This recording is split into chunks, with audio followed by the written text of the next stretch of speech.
Joe Riggio, co-owner of Varsity House Gym in Orangeburg, New York, as well as the rapidly growing Varsity House personal training, small group personal training concept in the Jersey area. So, Joe, thanks for coming on. Thanks, man. I'm excited to be here. Always a pleasure. Yeah. So, listen, I like to keep these episodes very, very tactical. I don't want to get too far into the weeds with your birth story and your upbringing. They can listen to the Business of Strength podcast to learn more Yes. about that. But why don't you give us a 10-second overview of who you are, how you ended up in the position that you're in?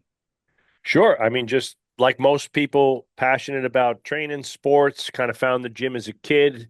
It was really like the only, I played a lot of sports, but it was the only thing that I really gravitated towards, kind of like martial arts or track, where you're really singularly focused on improving a skill set. Like that's like the outcome is an outcome-based goal, like to lift more weights, to get bigger muscles or whatever, where like in track, you're trying to reduce your times or improve a jump or something like that. So I just really fell in love with that singularity of it and being like it was on me, the nutrition, the training, and so forth. So I found myself joining the gym at a young age and really just loved that environment. And as I went through college and went to school, I was thinking physical therapy, orthopedics. I had really good grades. So, the social pressure from my family was kind of like, you should be a doctor, you should go into research science and stuff like that, or maybe a physical therapy. My next door neighbor was a physical therapist, and she had gotten me a job personal training when I was 19 years old with another person, right? And so I was already personal training people. I was thinking orthopedics, physical therapy school and stuff like that. But my life always just kind of came back to the gym. And I always just found myself at home and always loved the environment and loved being with the, let's call it the locker room kind of environment that was always the gym. And after college, I did my master's and my degrees in molecular biology. So I was kind of like a science nerd and doing research and stuff like that. And I don't know, I decided to maybe go do some PhD interviews. And I was thinking, because after doing your master's, I had graduated like with really like high honors and so forth. And I was like, man, I don't know, maybe this research thing is pretty cool. I saw some of the professors, and for those of you who don't know, like a professor is like 16 hours a week is like full time, right? So you get 16 hours of teaching and 8 hours of research time, or it's 16 hours of research and 8 hours of teaching. It's one or the other, and that's a full-time $150,000 a year salary and up, right? So I was like, that sounds cool. We could do that, right? For working 100 and 200 days a year. And so I started interviewing for PhD programs, and I just had like a meltdown. I was like, dude, I don't want to do this. They're like telling me it's going to take another 5 to 7 years to get a PhD, and I was already in my late 20s, mid to late 20s. I don't come from money, so I was like, I'm broke as shit. Like my family's broke as shit. Like I got to go out and make some money. So I started training people, and I started my first LLC, which was called Fit Dynamics, Sport Dynamics, right? And I used to basically train people in their homes, and or I would train their kids like in their backyard at the park or whatever, right? And I was literally going around with my car with my shit in the trunk, and I would come out with my bag of goods. And then, when I had the first opportunity through a client, it's kind of like, the training Yep. business is all a relationship and connection business. I had a great client who knew a friend who owned a building who had a dead space that they couldn't really use. He partnered me up with another guy that was doing basketball skills and drills. He said, "Why don't you guys share the space? You take half, you take half." He's like, "I took 1,200 square feet. He took 1,200 square feet." It was basically like 40, 30 by 40 and 30 by 40 on one side. He had snap court basketballs, and I had two racks and a platform, and away we went. And that was '06. In walked Danny Goods, my longtime business partner, who at that time was one of my clients, and I was training him. And we just had a great relationship, man. Dan, as you know, Dan and yourself, a little older, a little wiser than maybe I was at that age, right? And they had like he always had a little bit more entrepreneurial kind of mindset at a younger age. He grew up in an area where there was more of that. And we just kind of hit it off. And I told him if he brought me kids, I'd pay him money. And he started dropping off truckloads of kids, with his brothers. I'm get in here and train you bunch of pansies, right? He would like yell at his brother and all his little friends. And then when he graduated college, we decided to go into business together, and that was '09. So from '09, so we've been working together since '06. We've been business partners since '09, and we built our headquarters here in 2013, opened up in 2014. We've been here 10 years this year, And then in the last couple of years, like you said, we started opening up a series of smaller custom personal training studios. And then, with the business of strength and all those things combined, Dan and I have our hands in a few different pots. And, we have, for all intents and purposes, had an amazing partnership and an amazing ride. And I was just talking to him on the way up here and just kind of reminiscing a little bit about some of the stuff that we've done together. And I always feel like, even at 48 years old, after 18 years of being partners in a sense with Dan and doing the gym game for almost 30 years now, that I feel like I'm just getting started. Like there's so many, I'm so excited to learn. I meet guys like yourself, Devin, and I don't want to say young bucks because you're not young, but you're younger than me. And I get so energized and excited about some of the ideas that you guys have, passed down to us and some of the things that you have. So, I feel like we're really just hitting our stride at Varsity House, and we're excited. We've built an amazing. This year has been creating a lot of processes and systems and people to have another exponential growth here in 25. So that's where we're at right now, and things are looking pretty good going into the, last 30 days of the month. All right, listen, man. A little longer than 10-second overview, but I I can't do expected that. 10 seconds. I budgeted that for this very reason that you got a long backstory with a lot of value to add. It's funny you partnered with Dan Goodman. I'll be honest. I think you guys are the only partnership that I've seen be very successful. And I don't say that like I don't have a knock on any partnerships, but Sure. I've just from the very beginning, like we were in mastermind groups and coaching groups, a lot of people that established partnerships, and it just never seemed to go well or as well as it could have gone. Yep. One person eventually wanted to be the money guy and got a real estate job. People just couldn't agree on things. There were tensions, some family issues. So I think you guys have such an unbelievable way to balance each other out. Like you are the visionary idea guy, and I want to touch on where I want to Hmm. take this conversation. And Dan is just fucking even keel. Like Yes. I can always rely on Dan to be like a very steady voice of reason, very 100%. calm. Like he's very he thinks through things, unlike people like yourself and me. But we need those people in our lives. Correct. So what I thought another thing was interesting. So I grew up. My dad was a scientist. I always had a knack for biology. Mm. I learned the first time at this underground strength con that you had a master's in molecular biology, and it Yeah. really I actually was thinking about it, and I was reminded of it right now when you said it. I think there is a very strong correlation of people that have a knack and magnetism towards science and like things like biology and systems and how they intertwine Hmm. and marketing. And that's what Yes. I think in your business, you're the CMO, the chief marketing officer, the Correct. chief money making officer at Varsity House companies. Hmm. And I imagine because you and I have very similar, like we're both visionaries. We both are idea guys. Yep. So you're an unbelievable marketer. Uh, Copywriting, I know you've gone through a lot of training. Sure. You guys blow it up. I mean, you guys have shared campaigns with me that have been massively successful.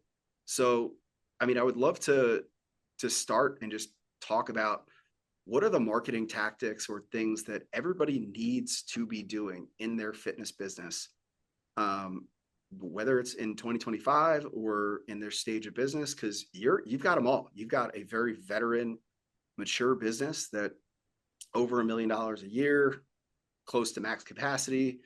Yep. Uh, you also have, these up and coming gyms that it's like you need to pour gasoline on launch. You've got to sell high, like 1 to 2 memberships a week on high Hmm. ticket sales. So, what advice would you give to another gym owner in where they need to spend their focus on marketing? Well, so obviously, to lay a foundation, the skill of marketing is a skill that anybody can learn. Now, obviously, maybe there are certain, archetypes to being better or more predisposed to being better at certain things, just like there's going to be people who are naturally better salespeople, better communicators and so forth like that, right? Um, People that are more inclined to like financial literacy and all those types of things, right? So, but I think it's a skill that you can learn, right? So the first start of the process is seeking out some of the people in the industry and with beyond the industry who are the top marketers, the Jay Well, let me stop Abrahams. you really quick Yeah, because I want sure. to zoom out even further. So let me zoom out even further.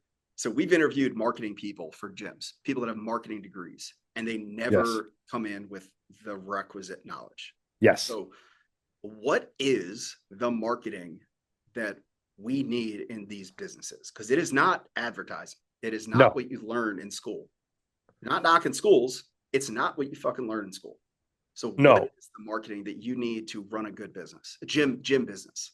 It's copywriting and connecting with the inner emotions of your clientele. Fitness is emotional. Fitness is not selling sneakers. Sneakers are not emotional. Right. Sneakers are branding, lifestyle, status, right? And fitness is emotional because fitness is tied to social and physical habit setting, right? So when somebody is out of shape and overweight, there is a realization of having to look in the mirror and maybe stop going to Pizza Fridays, put down the bottle of wine or the six pack of beer on the weekends. Maybe your friend circle is not the best set of influences. A lot of times it's your own family, right? I see many times right in the same household where one person wants to get on a fitness journey and the other person is almost purposely sabotaging it because they Yeah. don't want to be on that journey. So because of those things, the way in which you speak to people is not advertising. It's not like putting up a picture of Michael Jordan dunking a basketball and selling a pair of Jordan sneakers, which like Right. kids all over could run to. It's, hey, you know, these are the things you need to do to help. And it's like showing people a pathway to help themselves. I always talk about, and you've heard me talk about this before, and I love the movie, but a lot of people were like, it wasn't the best movie. But I love the movie Inception with Leonardo DiCaprio. And it was about, to give context to anybody who's listening, they got to go into your subconscious mind, into your dream world, and plant an idea. The marketing for the gyms needs to be this subconscious planting of an idea to where people have this aha moment that says to them, I can do that. Yeah, I think I could do that. And it's like whether that's creating a better structure around food or getting your ass to the gym 12 times a month for a year and making a commitment to that. I always tell everybody, hey, you get here 150 times a year for a decade, you will be the fittest person in your circle by a long shot. Yeah. And what sounds easy to me, to somebody else, it's carving out that complexity of time. It's letting moms and dads know that working on your fitness isn't taking time away from your family. It's actually pouring time back into your family because maybe it takes away 3 hours of your week right now. And that might seem like a lot, but it could give you back 10 years with your family from 60 to 70 instead of being sick and unhealthy, as we were just talking about, right? Right. It give you back 10 years. So a lot of it is really emotional marketing and speaking to people in a certain way and also not coming off like, for lack of a better term, being a dick, right? Like because Yeah. fitness is sensitive to some people, and if you say things a certain way, you can really piss people off. So, a lot of times the big corporate marketers, the Fortune 500 marketers, the guys who have the master's degree in corporate marketing, that's more branding and advertising. And there is a place for that in the gym world, right? You want to like Gage, engage personal training, great brand, great logo, great catchphrases. But you could have all that shit and have the best branding in the world and literally be speaking to a wall because you're not Right. communicating with people. Yeah. And I think, in this essence, because there's a lot of, so when it comes to successful marketing for gyms, I can Mhm. just give my take because some people spend their time doing the wrong things, even if they're doing things that are speaking to the emotion or deeply understanding the target market. But if Mhm. they're just like writing blogs for their website, right? And they're like, that's how I started. Like Yep. I was like, I'm gonna write blogs and people are just gonna magically show up on my website and read it. And I was a good writer. Like I always been a pretty good writer. And I was like, that's my thing. It's like I checked the marketing box because I wrote a blog and I shared it on my personal Facebook page that nobody fucking read. But where would you direct their efforts to take that idea? All right, so they understand I got to connect with the audience. I've got to develop this message that speaks to the emotion. I've got to understand copywriting. Like, where do you direct that energy to have the highest return on investment and return on time? The highest return on investment is 100% writing. That's a fact. If you can write long form in the form of either emails or blogs, that is your marketing for all the other short forms that you might want to have. And so, like, my process, and similar to yours, is for the last literally since 2006, I had at least one monthly newsletter or blog Yeah. post that we've posted. Now it's, could be 4, 5, 6, 7, 8, 10 emails a week sometimes, right? Depending on how hard I'm marketing. But I always started with that long form. And in the past, it used to be like a newsletter, so it was very long, right? It had a lot of different antidotes. Might have a nutrition piece, might have a training piece, might have like health and like wellness Yeah. stuff or like recipes and shit like that, right? But that long form, you could take the long form writing, and then you could cut that up into pieces for your social media. You could turn that same long form idea into a podcast just like this, Yeah. right? You can take that same thing and do a YouTube video of it. And, so there's different platforms with different length of exposure, short reels, longer post on Facebook, very long post on YouTube, a local podcast where you're just speaking. And when you think about repurposing content, it all starts with putting the idea out on paper. And that's where I've always started with it. And if you're somebody who doesn't like to write, and me and you have done this before and we do this actively, if speaking to your phone in the car is easier for you, then do that and speak your ideas out and have them transcribed onto words. There's a million programs that do that. And start with that, but get the ideas out of your head. So that's where I always start. When I come up with an idea, it's like, hey, we're sitting here planning our 2025 campaigns and what we want to do and kind of some of the big ticket items we want to hit on for New Year's. It's what's the end goal? I have these, let's call it 6 major initiatives that we're going to hammer on throughout the year. New Year's, transformations, summer slim down, whatever it is, right? We're going to do we're going to do these initiatives. I look at the outcome based. What do I want to happen with this? What do I want people to get out of this? And it's not how many do I want to sell? It's what do people get from doing this program, right? So if let's say it's a new year new, you get to transform your fitness. You get to create habits that last a lifetime. You get to influence your family and community positively, right? You get to finally stop the rat race of making stupid resolutions that don't work, right? So you get all those things out in your head and you kind of come up with the why that people would want to do this thing. And then I work backwards to the deliverables. Okay, great. Now, what do I give them that they're going to be able to achieve those things with? So it's outcome Y for the people, the deliverables that I have, right? That these are the products and services that we can give them and the tools that we can give them that they can use. And then I just fill in the blanks. And then a lot of it is speaking to the pain. Hey, have you had trouble with making long-term commitments to your fitness? Well, great. At Varsity House, you get an accountability coach, and we're literally going to call you and pester you to show up to your sessions. And a lot of people need that, right? So you think about it like a FAQ section on a website or something like that. You want to answer all the judgments and questions and or let's call those roadblocks that people are going to have in the process. Well, so we're going to fuck some people up here because we have some tactics to share out of this. So what you're talking about is in the content marketing world, they call it the hub and spoke model.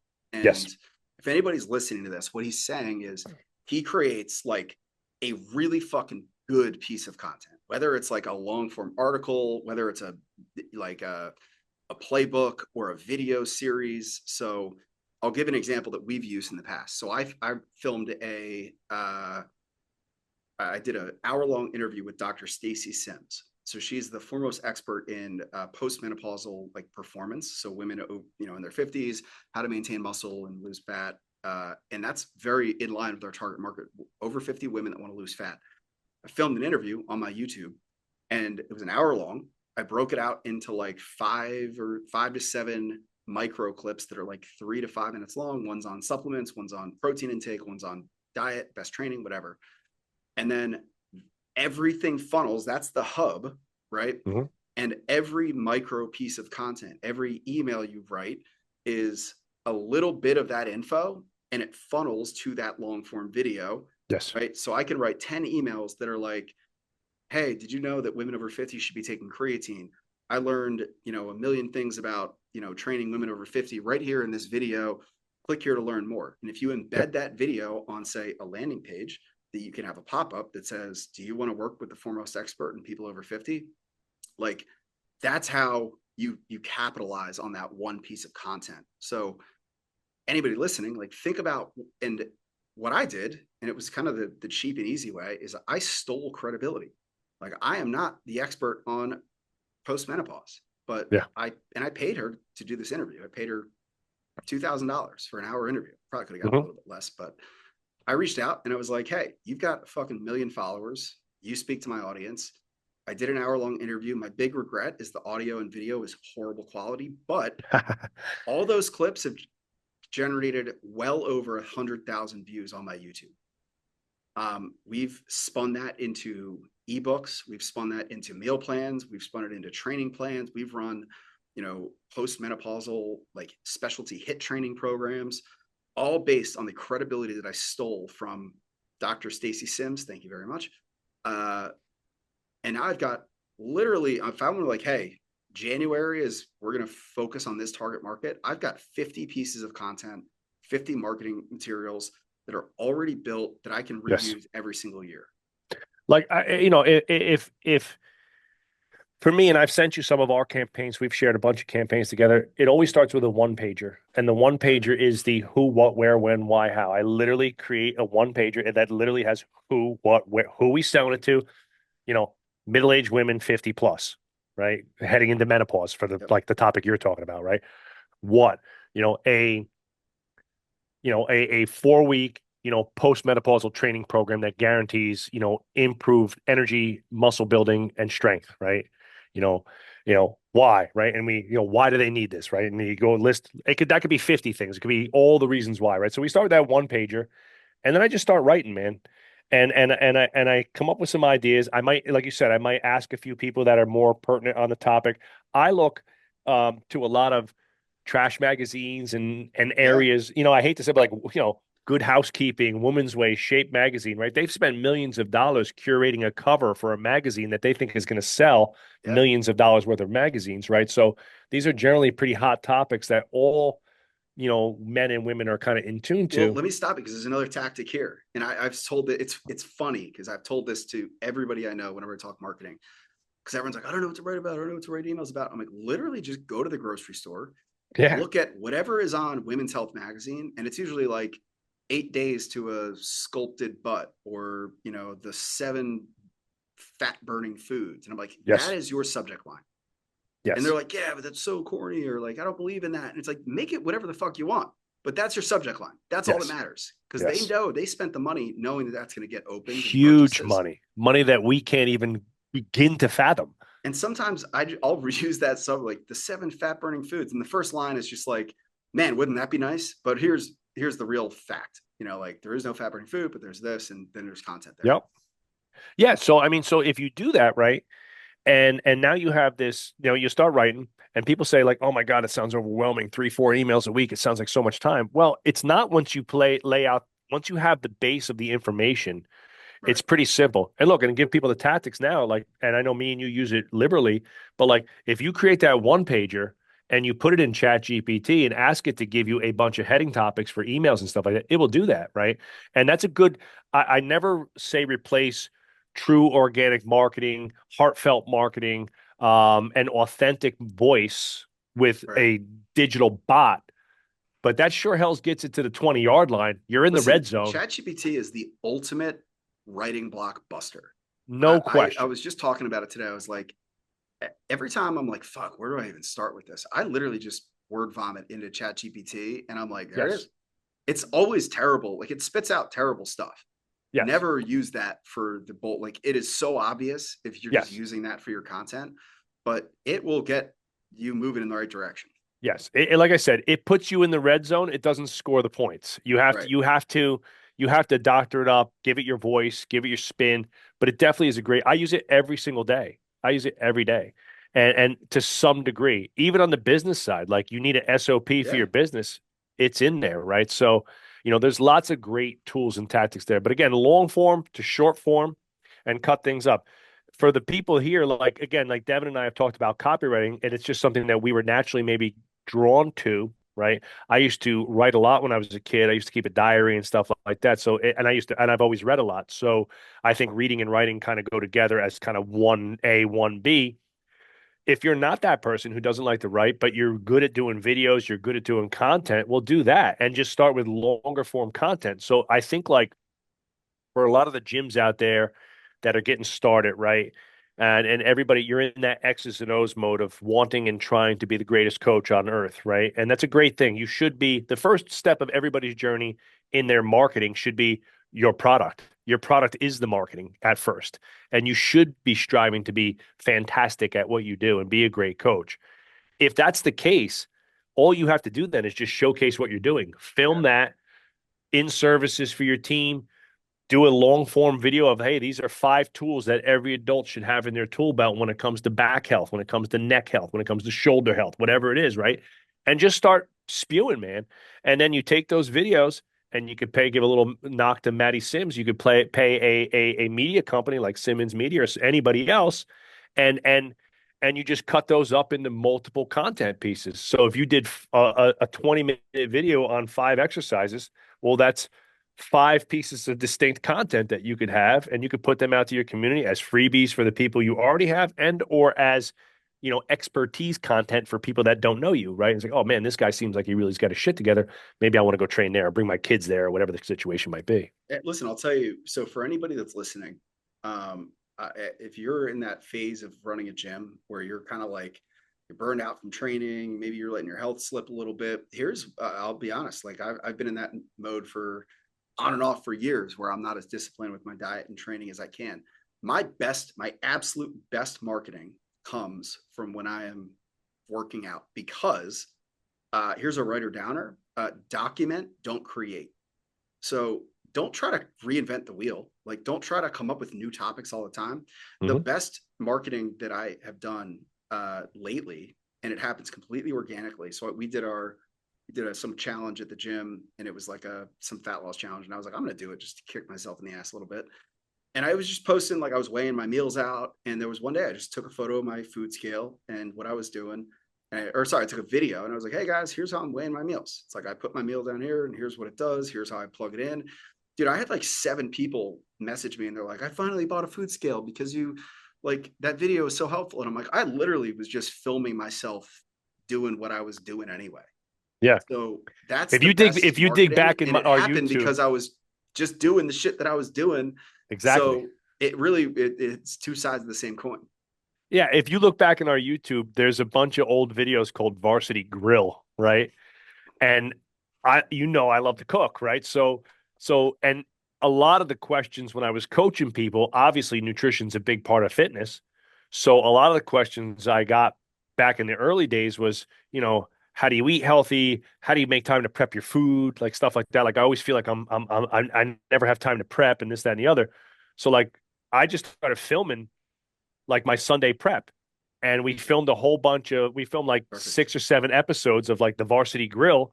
And it was just me prepping. And it was so simple. And so many people to this day, I send out those Varsity Grill YouTube videos to our clientele, whoever's doing the 6 week transformation. They're one of our emails that go out internally.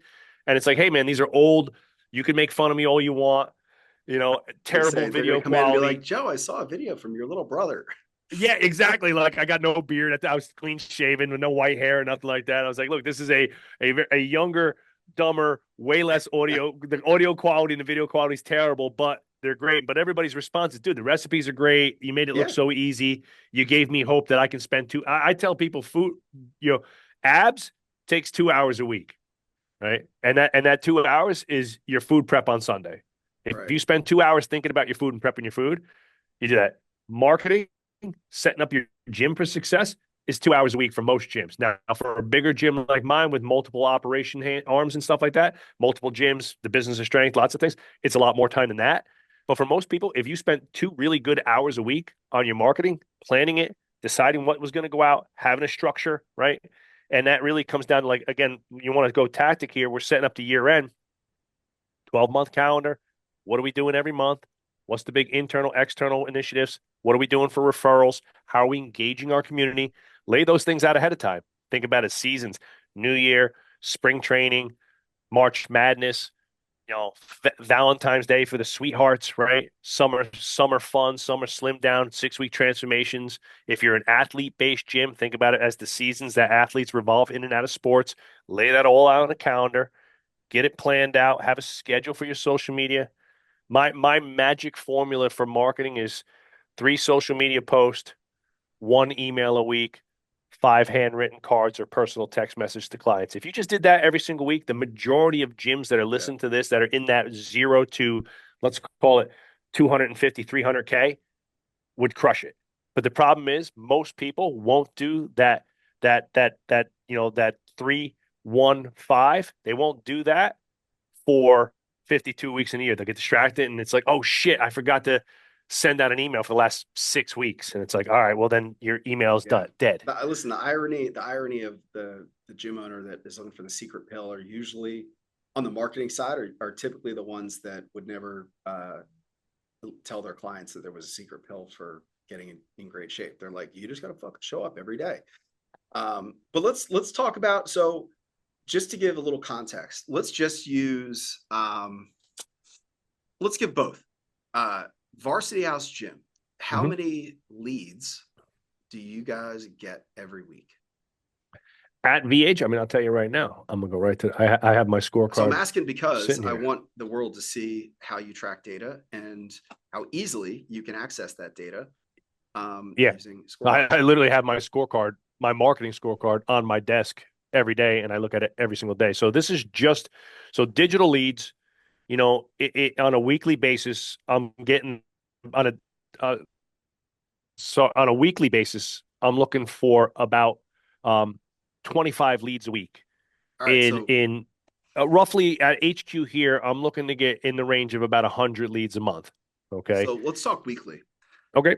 Let's So say about Varsity House 25. Gym paid leads you're getting from Facebook, Instagram, Google at all? Paid is sometimes a little bit more. It depends on the initiative. Like some of our better months for adults will be like 20, 22, 23. Some of our better months for athletes could be 15, 18 in a week. But what's the so I always start with the end in mind. So for the listener, always start with the end in mind. If you have a gym that you're like, I need to be plus 20 this quarter, right? I want Yes. to gain plus 20 members. You take out the number of members you're going to lose based on cancellations and attrition. So let's say Yep. you're going to lose 5 people every month. So you're like, all right, in a quarter, now I need plus 30, I need to gain 35 sales. How many leads do you need to convert 35 sales? So for you in your scorecard, how many leads is the scorecard metric for Varsity House Roughly 100. So we a we month? know that a month. If I can get to, so you look at our, and I'm gonna use round numbers because we're just shy of 400 members here, right? So if I have 400 members and our average attrition, which has been a little bit high this year, right now we're around 7%, which admittedly is not that great. But when you look at characteristically nationally, Everybody these it's not days. that bad. Yeah, it's not that bad. Now, it's weird because in my newest gym, now part of it is because it's a new gym, but in like VH Oradell, we're at 2.5%, like month Yeah, over month, the last 3 months, killing it. I was like, man, if I had 2.5% here, it'd be, dancing to the bank I know. all day. So if I'm 7%, I'm losing 7 clients a month per 100, right? So that's It's 28 28. clients a Yeah. month, right? So to have a plus 20 month, I'd have, which we don't most months. We're like, if we have an awesome month, it's like a plus 15, right? We've had other months where Right. we've had more, but like our goal is plus 15. So if I know that I'm losing 28 and I got to get 15, that means I need a total, right, of 38 plus 5 is 43, right, that I got to sell.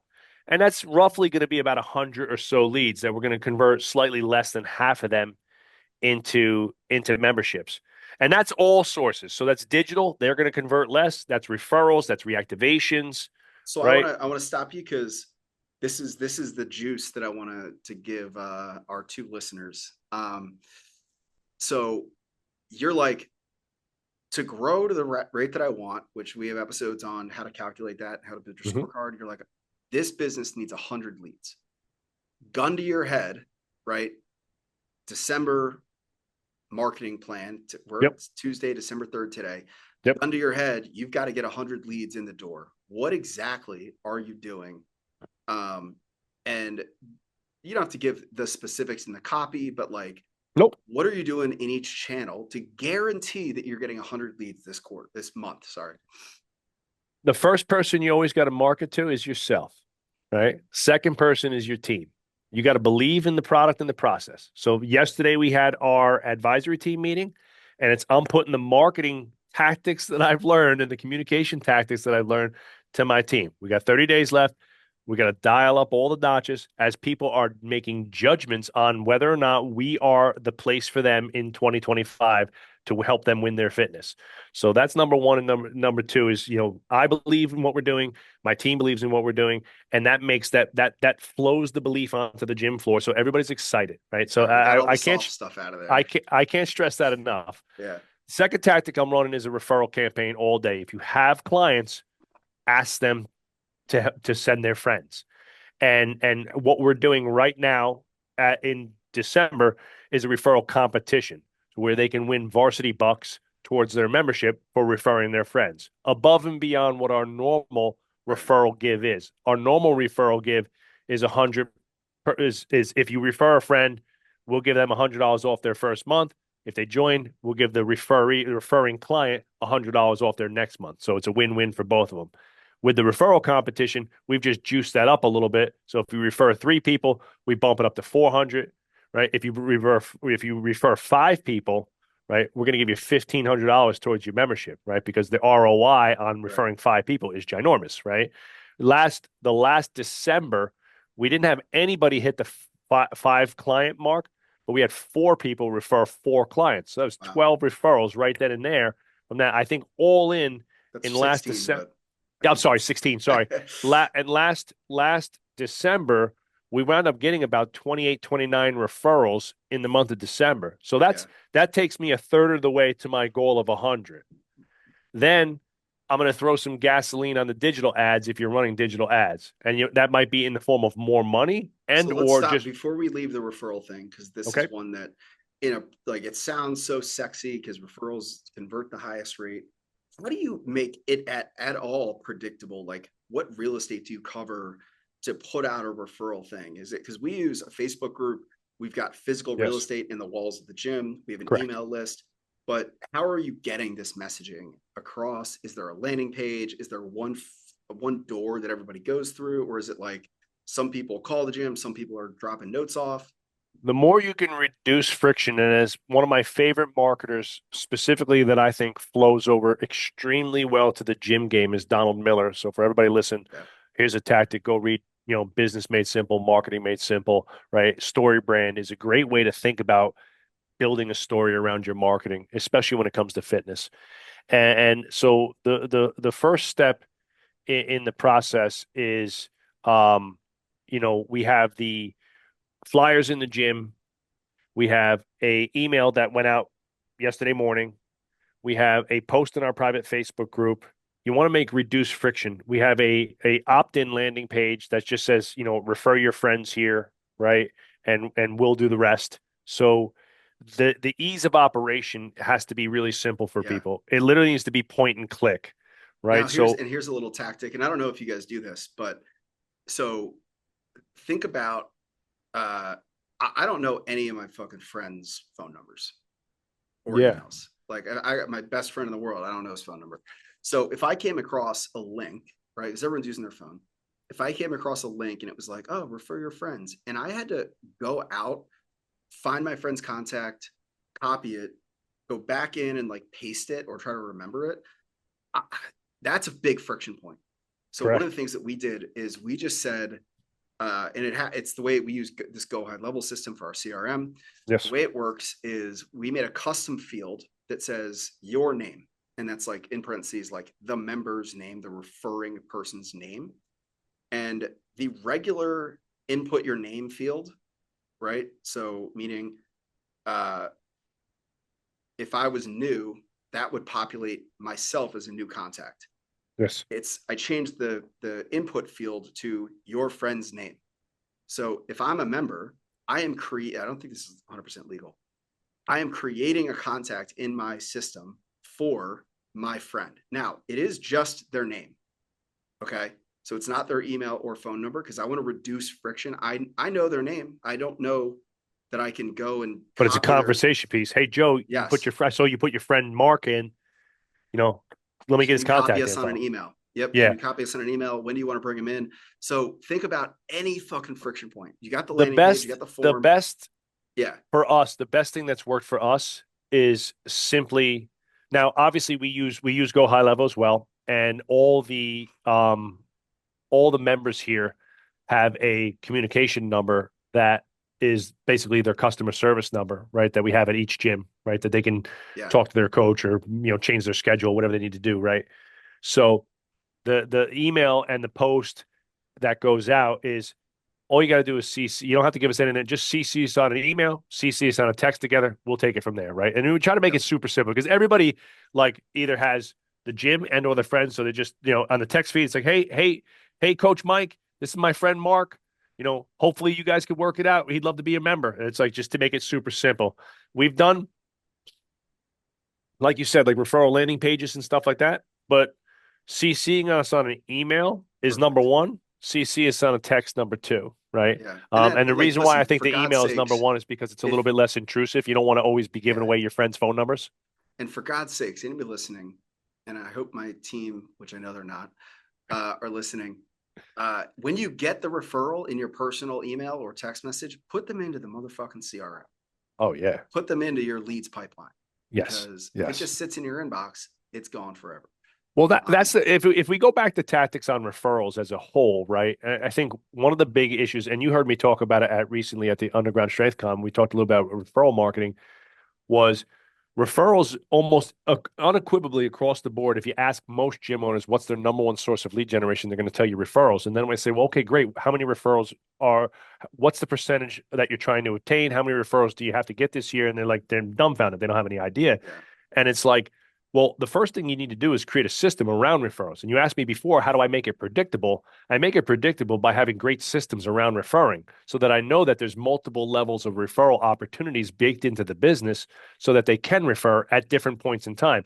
No two humans respond the same to different types of right. messaging or opportunities, right? We had people last night and me and you were on the text like going back and forth trying to beat each other with the Black Friday deal, right? And but I had people opting in at 11:55, right, to buy that Black Friday deal minutes before we told them it was closing off. Now I didn't close it off. I sold three more today. Right. And I might not turn it off for the rest of the week. Right. But let Big Mike stew over it, Yeah, drive him crazy. Right. But the reality is that people respond to scarcity. Some people, a lot of people see that 3 for 25 deal as that's beneath me, right? And they'll sign up for a trans. I had literally people email me, "Hey, when are you doing your? I saw the Black Friday thing. When are you doing your next transformation?" And I said, "Oh, that's not until April. Why don't you just get started and take the? I'll wait for the transformation because their perception is that's a much higher level product, and it's like they'll be willing to pay $700-800 for that product, but not this product for $25, right? So you have to think about layering in different types of referral opportunities. So obviously, point of sale. Every time somebody buys, give them a gift card and an opportunity to refer a friend. Give them a card. We give them an actual card with a gift card in it. Hey, this is for you to give to a friend, family member, yeah, or coworker. Pay it forward, blah, blah, blah type of deal. Have buddy weeks or bring a friends built into the calendar of your marketing, whether that's once a month. We used to do it for almost a decade. We did it the first Saturday of every month. We would just have a bring a friend. And Dan and I did them all. Some Saturdays, 10, 15 people, 6, 7, 8 conversions. Some Saturdays, me and Dan sitting there with our thumbs up our ass eating a sandwich, like nobody shows up, right? yeah. And then referral months, February's for friends, August for amigos, December referral I know challenge, people right? still say that. Things like that, right? I had a guy in our business of strength. This guy, I'll give a shout out to Tom. Tom's the man. Tom and his wife Chloe have a great gym in the UK. And we gave Tom the idea of August for Amigos, and man, did he run with it. He did a video where he was wearing like a Mexican poncho, a big sombrero hat, and like the giant like Mexican fake mustache. And he's as white as a Yeah, Brit with a British accent. You're gonna come in for August is for Amigos, right? And I'm like, dude, like, and and he that's killed it. so. And listen, marketing. I meant to touch on this earlier. All marketing is getting attention. Like we Yes, live in the attention economy. yes, So especially in Britain, in the U.S., like the Hispanic thing is like there are neighbors. It's very present. There's a lot of Mexican places, restaurants. There's a lot of taco shops. Yes, So in the UK, that's probably not very common for people to see a guy with a sombrero. Like he probably had to correct. order that from overseas. So that is marketing because he knows he's getting attention. Yes. But all right. So that's organic. We've got internal. We've got flyers. We got Facebook. We got a one landing page.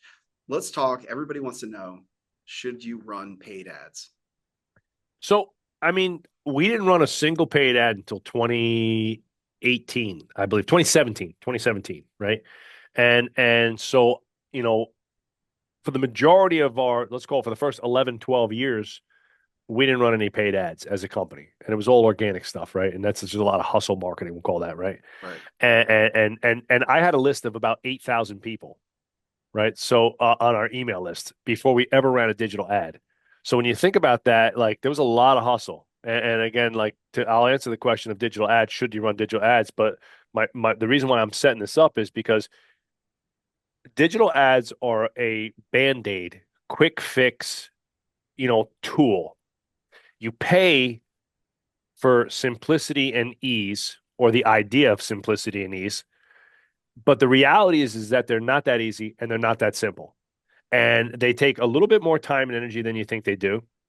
And they're a little wonky and they don't always work great forever, right? So you could have great copy, like we smashed it with our launch copy and launch ads for the new gym. The second we switched those out and we finished founding memberships, our marketing has been pretty shitty for since literally since June in Oradell, and we've been hovering around like very below the bar in terms of the numbers that we're trying to hit there with the amount of money I'm spending, because I'm spending more money there than I am here at HQ, and that business has got 70 members and is a quarter, not even a quarter of the size of what we're doing here, right? So, but I'm still spending an enormous amount of money to drive the juice, and we're trying to find the right message for that community. So there's a little bit more to it than a lot of people think. They think they're just going to turn on the ads, and all of a sudden it's like I'm going to turn on this fire hose.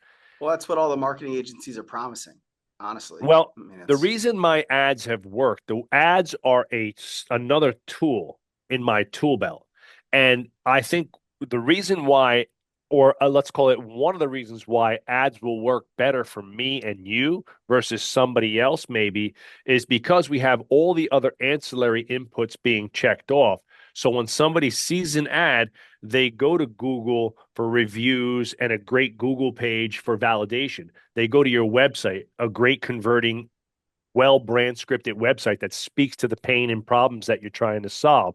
They maybe go to your blog right. and see some really good copy and some ideas that resonate with them. They check out your Facebook or your Instagram page. So, very rarely, in most cases, does somebody just see an ad and go right to buying.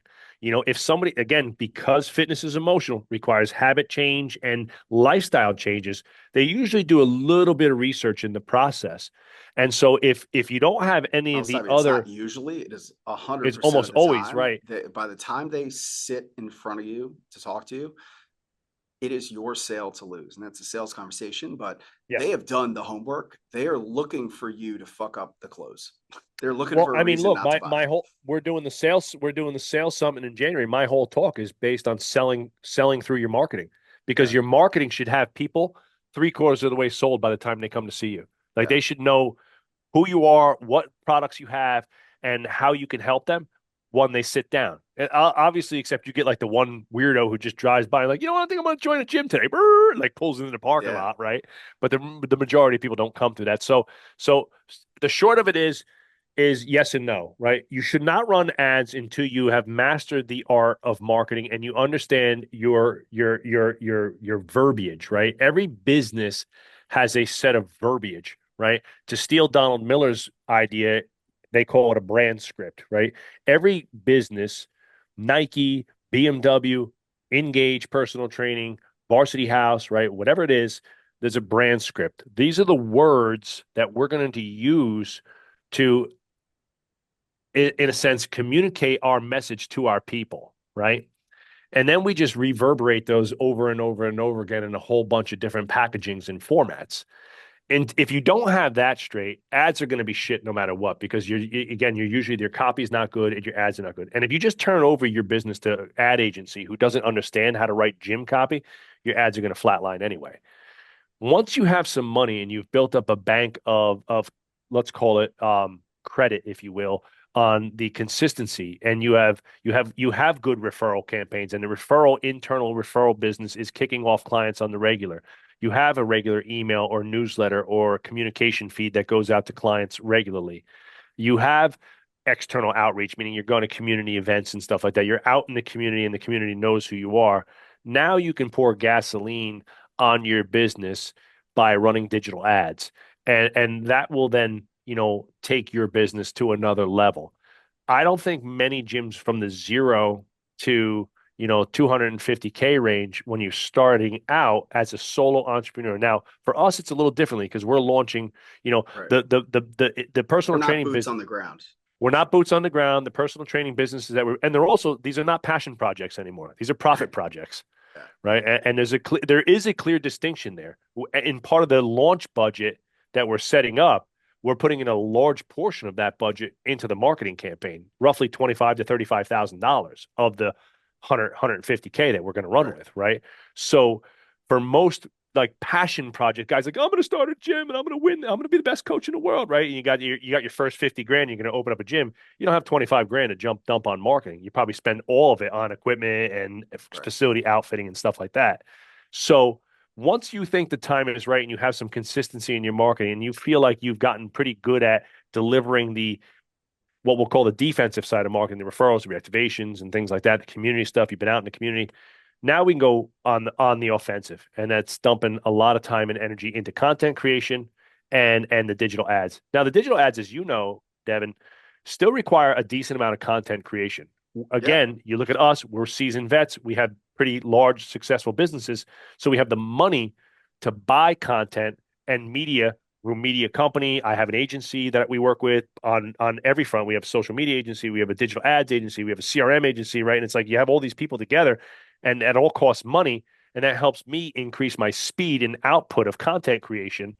But you still have to create the content. And I'm literally getting messages from the agency today, like, "Hey, man, like all I got is talking head videos. We got to get some more client Right. content, blah blah blah. Like I need that ASAP, right before the end of Well, the year." so And it's let's like, so how do you know when you need so we do, we have a cost per lead is like our the benchmark that we set. And basically, across all my companies, just because it varies, $40 is like if our cost per lead goes above $40 for 2 to 3 weeks, we're like, we need some fucking new creative ASAP. correct. But do you have like a benchmark for, you're running paid ads, you're putting how much per day, and if you're not getting X amount of leads per week, or what the cost per lead is for you to be like, shit, we got to change the copy, we got to change the creative.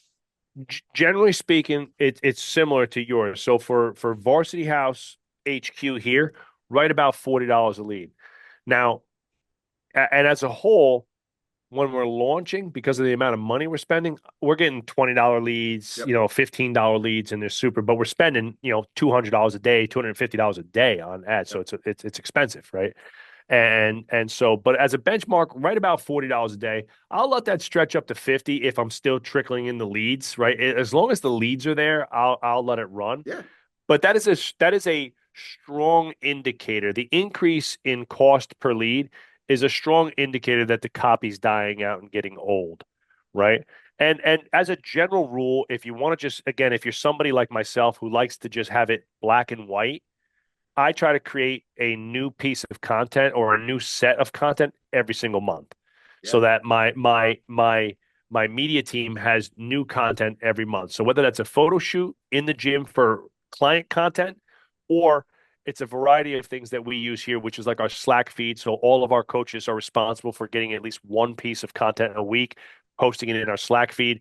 Our digital media teams have access to that feed. They pull from that. That's everything from like this was my first workout to this is my 1,000th session Yeah. to this is our client of the month to just a video of a couple kids training and working out and having a good time, you know, to myself sitting down. Now I have 4 hours a week that I dedicate just to video creation and speaking and doing videos. So every Friday I do a whole bunch of content. So I did like, again, not talking about the business, but we're talking about the business of strength, but the same idea applies. But like this past Friday, on Black Friday, I spent about 3 hours in the morning while I was home when my family was still sleeping, and I did a whole bunch of like short little content videos for the sales summit coming up. And it's like, talking heads, solving problems. And what our media team will do, they'll take the voice overlay and maybe some of the content or some pictures of me talking, and they'll overlay that onto B-reel Right. footage of our events, our seminars, people high-fiving and sitting at the desk taking notes and stuff like that. And it's obviously this is for the business consulting. In the gym, you talk about how people can win their fitness in the new year, overlay that with some fun videos of people training, people holding up their, this is my favorite gym or my 100th workout, or I just lost my first 10 pounds, whatever those milestones might be for you. And you create a really great 30-second, 60-second content piece out of that. And you can do that over and over and over again. But again, you have to, and on that same respect is try different sets, try speaking to different demographics specifically, right? So don't just be like, hey, come get fit for New Year. It's like, hey, I'm looking for 10 men and women or Yeah. 10 women over 40 to win their fitness in the new year. I'm looking for 10 kids. I'm looking for 10 high school athletes that want to dominate their sports this spring, right? Speak specifically to certain segments of your demographic. Yeah, and that's another great use for ChatGPT and AI. I mean, that's Yeah. like give me 20 call outs that I can do with a video ad for this demographic. That's a great tool. So uh what would a waste of money be for a gym owner? Maybe not starting out, but gym owner that's cruising along, they want to grow, what would a waste of marketing money be? A waste of marketing money is probably, I hate to say print ad is dead, but like just putting ads in the newspaper, that's probably not going to get your gym too much business, Listen, I can right? tell you print ad is not doing well. It's not doing Yeah. too hot. No, it's not. we It's did not. a Now, we just did a mailer, and I was like, because we just launched our eighth location, and I saw this PDF. It was called "For Butt Ugly Postcards," and the whole concept was like, don't make it look good, like make it super ugly, like all one color, like bright color, super clunky font. Just make it like super amateur hour, and but make the offer like insane. The cool thing about print marketing is there are no rules about what you can say. no. I mean, there's no Facebook, flagging you for before and afters. So I put like something just outrageous. It was like the 21 day over 50 women's fix, like lose 1,000,000 pounds in 21 days. And I sent it to 2,000 homes that were making over $1 million.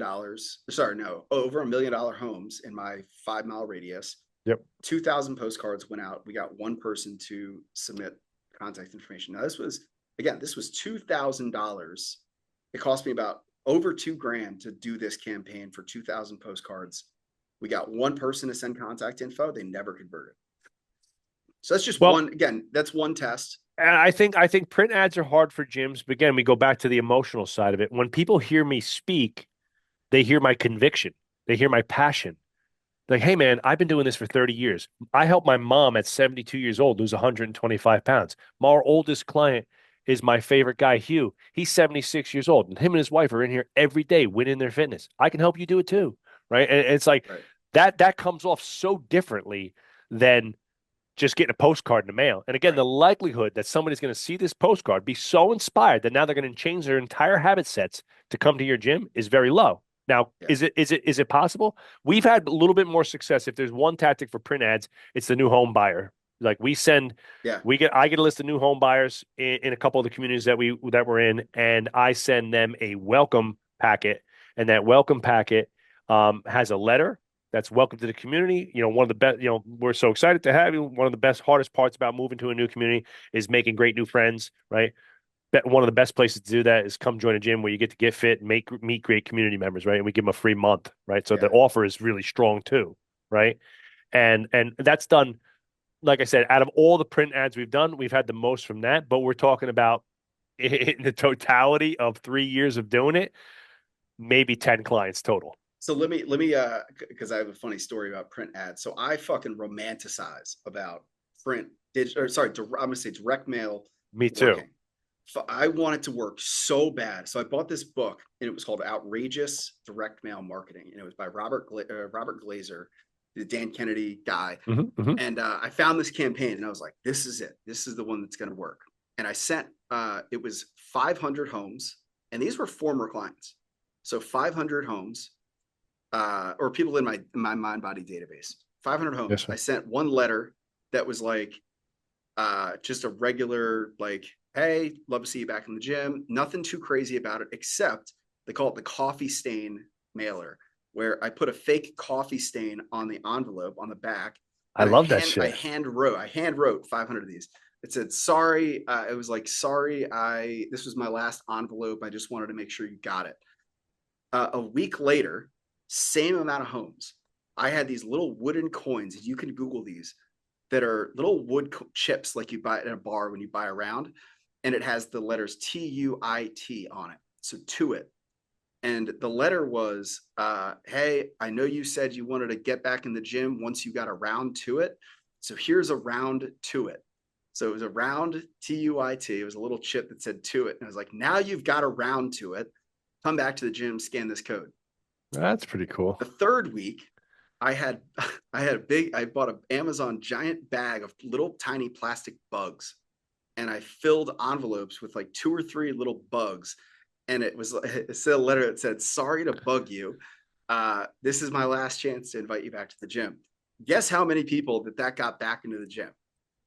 I'm gonna go with Zero. zero. Big old I'm gonna go fucking with zero. zero. I Dude, love the fucking creativity though. I Like I'm getting spent excited. I got like I goosebumps there. I'm like, bro, that's so awesome. I was so fired. I was like, this is the one. This is what's gonna do it.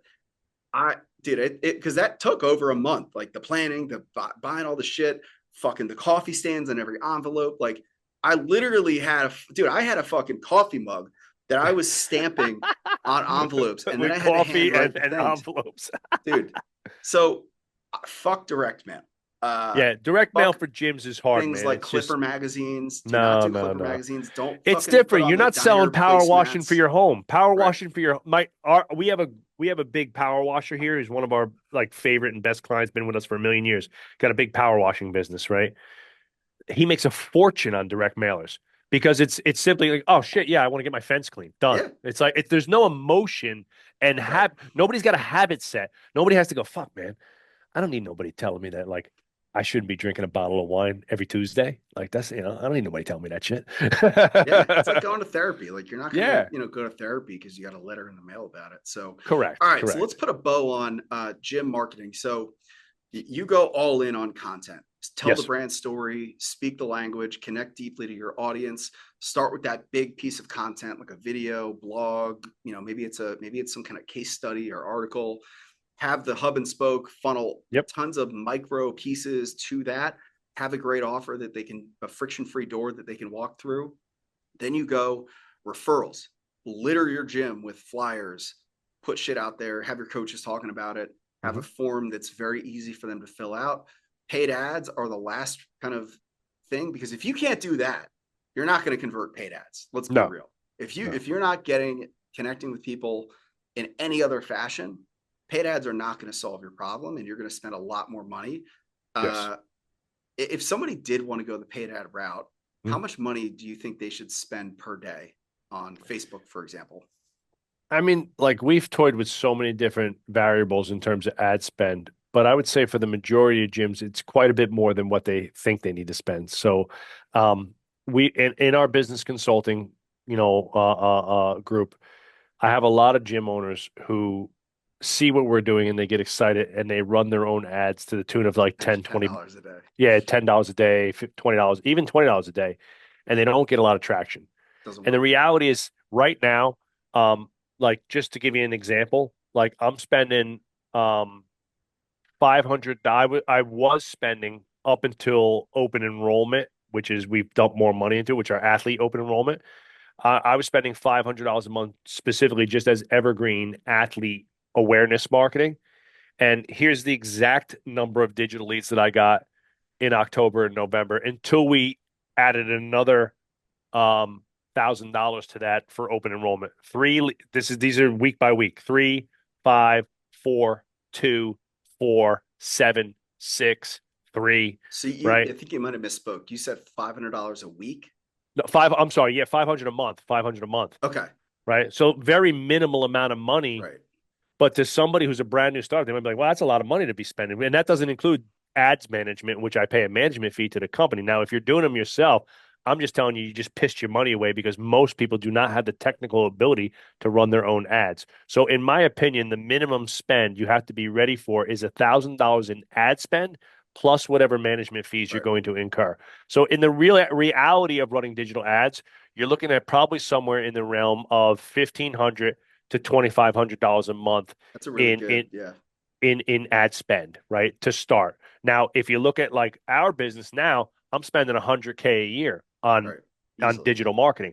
Now, I am looking at ways to reduce some of those costs because like anything, it's kind of like it's like the shitty subscriptions that they all sold us on for TV 3 years ago. And now I'm trying to find fucking Frosty the Snowman for my kid. We're decorating the Yeah. tree. He wanted to watch Frosty the Snowman. And every fucking channel, I gotta pay for the plus subscription. Yeah. So I have Peacock that I pay $15 a month for, but I have fucking Peacock Plus, right? And you got to pay $25 a month for Peacock Plus, and you get everything. The same thing, HBO Plus, like Max times two or whatever the fuck they call it, right? You sound like such a Oh, grumpy old dude, fart.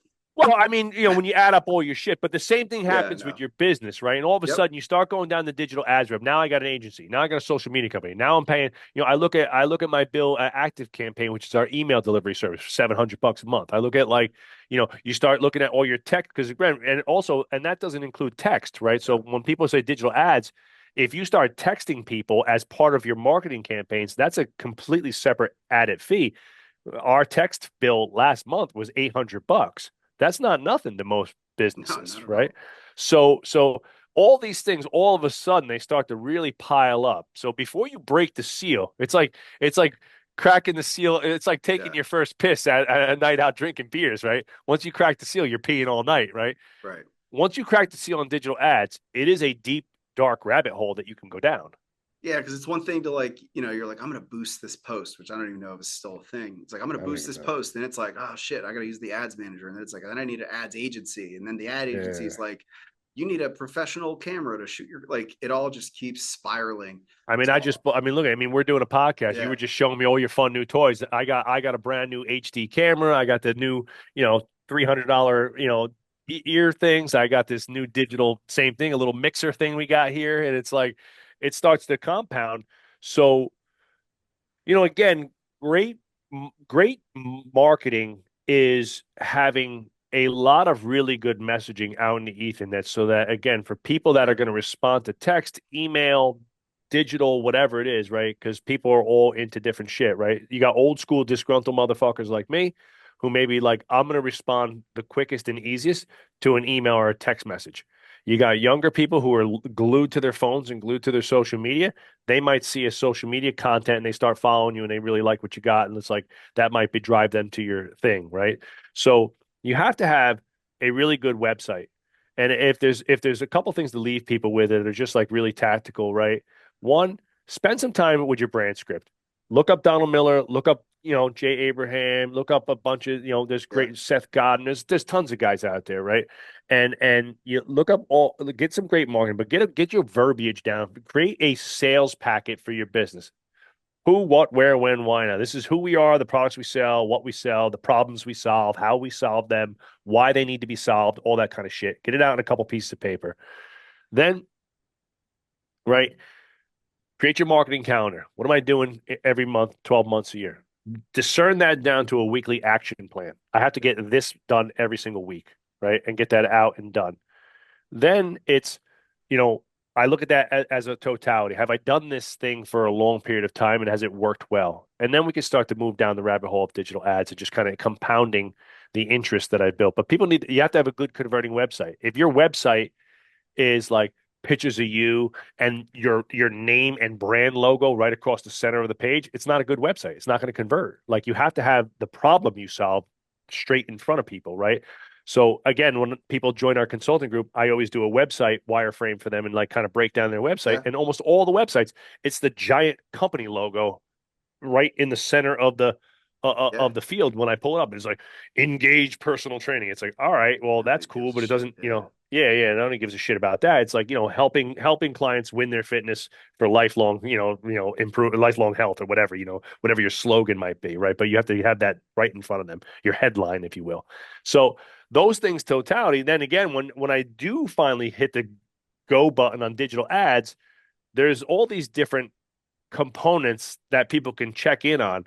Another one would be the my Google page. I can't believe how many gym owners I tell, let me see your my Google page, and they're like, oh, I haven't even looked at it in like 3 years. I was I like, mean, the well, search engine that every single person in the world uses every single day. I mean, literally one of the wealthiest, biggest companies on planet Earth that 4 billion people a day are on. And it's like, yes, no, that needs to be kind of important. And even me, like for the new gym for Oradell, I'm like, man, I haven't updated those pictures in like probably like a month or two. I Oh, better get dude, on and let me there. tell you, shit breaks. Like, so I actually a month ago, I built a whole marketing audit system. And part of it is like, I'm going to click on all the links on my site. I'm going to click on all the Google, everything on my Google. I'm like, oh shit, there's this book now button on my Google. And I'm like, oh shit, like this doesn't even go anywhere. One of the phone Oh, numbers that was listed on my Google was like just a placeholder that we used when we were launching the gym and we didn't have a phone system. I'm like, oh shit. So stuff breaks. I think every month I have my marketing girl do this now. It's like do a full blown audit. Click every link on your site. Make sure Chris. every form is functional. Go to your Google, click on every little thing. Really step into the shoes of your target market and think like, if I was this 55-year-old, stay at home mom that wanted to get in shape, like, is this who I'm going to? Yeah, people need no excuse Yeah. to throw their hands up. Like, I don't know what these I fucking people are tried, I trying to tried, it sell. didn't Yeah, work out. yeah, The yeah. It website didn't didn't work even out. Done. work.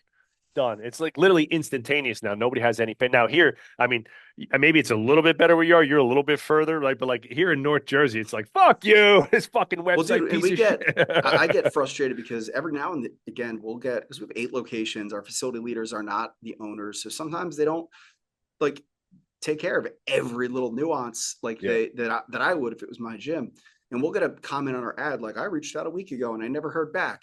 And sometimes it just the message never reached us because there was something that was broken, or it was just it fucking slipped through the cracks. And Mhm. I get frustrated because I'm like, for every one person that takes the time to comment on the ad, how many people reached out, never got hurt, never got followed up with that went Mhm. somewhere else?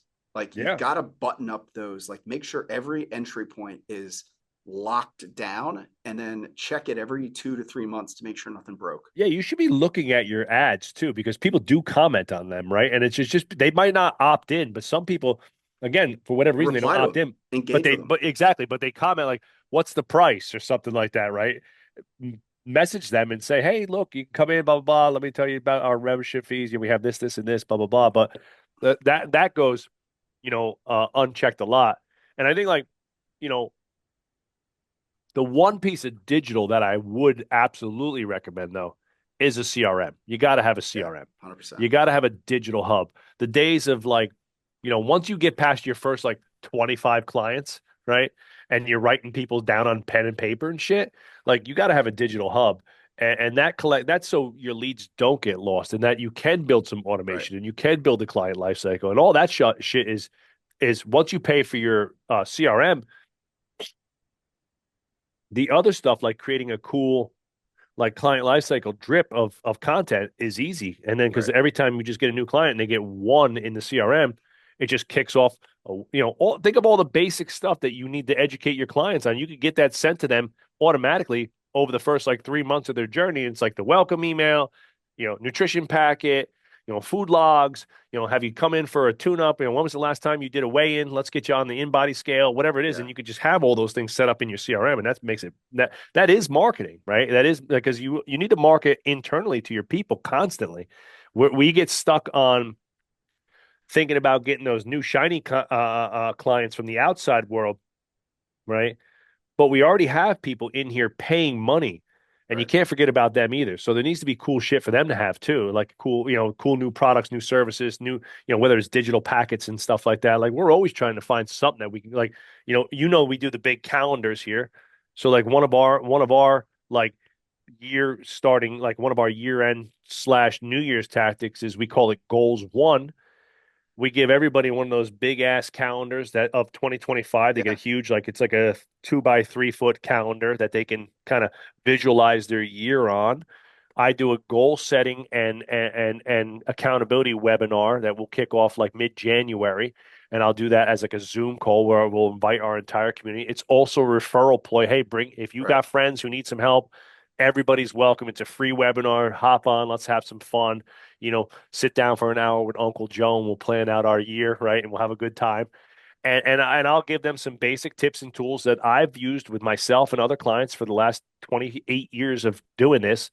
And and that's a great ploy that, but it's a give back to them. Right now we're doing our holiday challenge, which is basically just an internal play. We don't market it at all. It's just for our members. Yep. And it's a 21 day, like, beat the bulge. We call it Holiday No, Strong. good It's a fat. 21, Yeah. yeah, 21 day accountability program. They got a checklist. They got an icon, which is basically the accountability checklist that goes on their refrigerator, right? And I literally say, I want to see this. I want you to Yeah. take a picture and send it to me. I want to see it on your refrigerator, right? They get a script of a couple things. I do a live feed every Friday on our Facebook Live and our internal members feed once a week for 3 weeks, and it's just a fun add value. I think we have about 60, I think 67 people doing the program, That's right? awesome. Yeah, it's Yeah. great. And it's just look, out of all those 67 people, if 5 people go home and say, "Man, I got the best fucking gym in the Well, and world. you I can love that place." guarantee that during that they're not leaving. They're not going to cancel. So Right, it's a right. retention play too. So It's a retention pay, and they go home. Maybe they're sitting there maybe they're having a dinner party. They're having a holiday cocktail party with some of their friends, and they see the accountability tracker on the refrigerator. And they're like, "What the hell's that?" Oh, that's my gym. Every December they give us out this thing so we could yeah. stay on track. During the holiday season. Oh, that's so cool. My Orange Theory doesn't do none of that shit for me. My F45 doesn't do none of that shit for me. So you try to beat the status quo with your marketing. And we've heard the term. I can't believe my gym has done that for me. Yeah. That's what you're trying to exceed the expectation in your marketing. If you can do that in your marketing, you already create the perception of excellence in your business. Right. As the book, like Robert Cialdini's book, Persuasion, you have, in a sense, pre-sold them into the idea that you have the right product and services to help them. Yeah, absolutely. Well, listen, man, I can see Dan Goodman in the background waving this call, waving this plane down to the landing. Uh, so what happens when you get two visionary marketing geeks together for a Oh, we 30-minute go. podcast? We go an hour. So hour and a half maybe. But where should people go to reach out? I mean, Business to Strength, unbelievable coaching group. I've had the pleasure of attending events and speaking Thank at you. events. They do a fucking phenomenal job meeting the gym owners where they're at, helping them structure, where they go. Thing that I like about Business Strength, it's not a fucking cheesy, like, cookie cutter, like you got to do this campaign, you got to do this 6 week challenge. Like a lot of these coaching groups are built on one campaign, right? These guys have built real businesses that have stood the test of time. And that's what they're teaching you guys how to build. I've seen a lot of masterminds and coaching groups like fizzle out where everybody goes out of business because that one play that their Didn't coach work. had, Yeah. and the coach doesn't have a gym anymore because now they coach others how to do the thing that their gym at one time had. So Business to Strength is a really good resource to look into. So Yeah, you can go to businessofstrength.com. If you want to connect with me, probably the best place for me is Instagram, just Coach Joe Strong.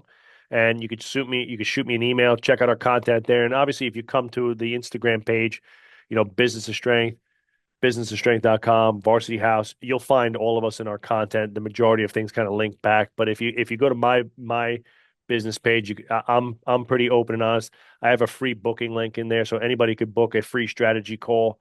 You could go to there, go to Coach Joe Strong on Instagram. You go to my link tree there. There's a free booking link in there. You could book a free strategy call. Let me know how I can help you grow your gym and get some clarity on, whatever it is that you're hitting a roadblock on. Just to thank you for mentioning the Business of Strength.